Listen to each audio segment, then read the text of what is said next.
If you're new to Solana and looking to optimize or get the best out of your trades, this guide is for you. I'll show you quick tips and tricks for buying and selling crypto on the Jupiter exchange through Phantom Wallet. Now we're focusing on mobile for now, which is available on both iOS and Android, but the steps on desktop are pretty much the same. So let's get right into it.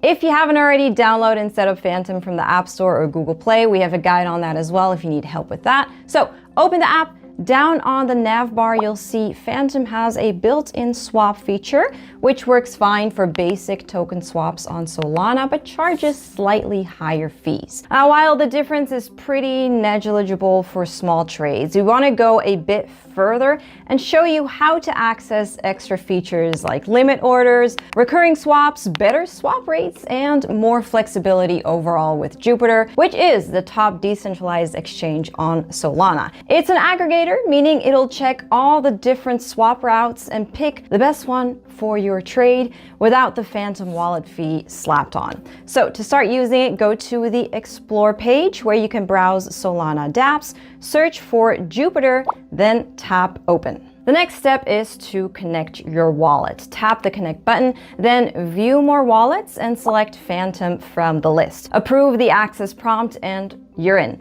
By default, you'll land on the spot page with three main modes at the top: instant, trigger, and recurring. Instant is the most straightforward. It lets you swap one token for another at the best available rate right now. You'll see two boxes, one for the token that you're selling and one for the token that you're buying. Tap either to open the token list and make your pick. But if you're trading something less common, it's safer to use the token address instead of just searching by name, because they're often lookalikes and it's easy to pick the wrong one by mistake. So to avoid that, use a free tool like Gecko Terminal, search for the token there, confirm the details, and copy the token address. Then just paste it into Jupyter's search bar, and if it's valid, it'll show up right away. After selecting tokens, the next step is deciding how you want the trade to go through. When you tap the toggle at the top, you'll see two modes, Ultra and Manual. Ultra mode is the easier option since it basically handles everything for you: slippage, network fees, even priority settings during congestion. It adjusts values based on current conditions to give your trade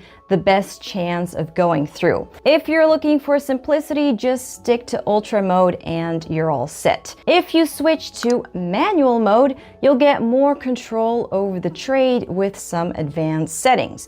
You can customize your slippage tolerance, which is basically the wiggle room you're giving the trade in case the price changes slightly while your transaction is being processed. A lower number means you're strict about the price, but it also means the trade could fail if the price moves too much. A higher number increases the chances your trade will go through, but you might pay more than expected. There are some other options like broadcast mode, fee type, etc. But if you're just starting out, just leave them as they are. The default settings already work well out of the box, so you can explore these in your own time. All right, let's switch over to the second tab, Trigger. This is where you can set a limit order. Choose the price you want, and Jupiter will automatically make the trade once the market reaches it. At the top, you'll see two options you can toggle between: Ultra and Exact. These control how strict the trade should be. If you leave it on Ultra, Jupiter will give your order a bit of wiggle room, so even if the prices are moving around, it'll still try to get the trade through. But if you flip it to Exact, you're saying, only swap if I get this exact amount. No slippage at all. Now that sounds great in theory, but in volatile markets, it means your trade might not go through. Okay, once that's picked, go ahead and choose what token you want to sell and what you want to buy. Under that, there's the sell at rate field. This is where you enter the price you want the trade to happen at. So if you're waiting to sell your SOL at $180, just type it in here. The order will only go through if the market hits that price. Next is expiry. This just decides how long the order should stay open.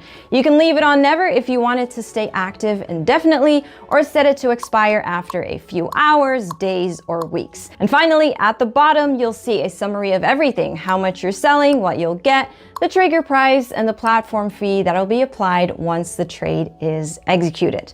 All right, now let's look at the recurring tab. This feature is great if you want to automatically buy a token on a regular schedule instead of all at once. It's similar to dollar cost averaging, where you spread your buys over time no matter what the market's doing. At the top, you'll see two options, time and price. So let's start with time, which is the more common approach. Say you've got 5,000 USDC and you want to gradually convert it into SOL over the next year. You'd start by choosing USDC under I want to allocate, then enter 5,000 as your total budget. Under to buy, pick SOL. Now set your schedule. Choose 1 week in the every dropdown and 52 orders in the over field. That tells Jupiter to run the swap once per week for a full year.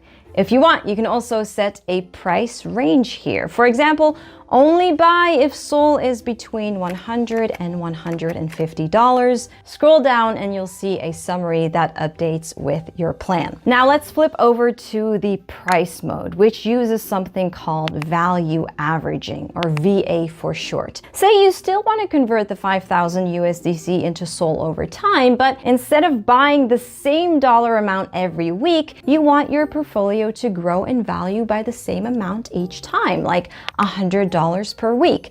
That's the idea behind value averaging. If SOL is priced low this week and your portfolio is under the $100 growth target, Jupiter will buy more SOL to catch up. But if SOL pumps and your holdings already gain value, it'll buy less or maybe even nothing that week. And this is different from DCA, where you just buy $100 of SOL each week no matter what. With VA, the system buys more when prices are low and less when prices are high, helping you avoid overpaying during pumps and accumulate more when the market dips. Now, since this video is meant to be beginner friendly, we won't go into the more advanced features Jupiter offers, like perps, which let you trade with leverage, or the Pro tab, where you can explore deeper market style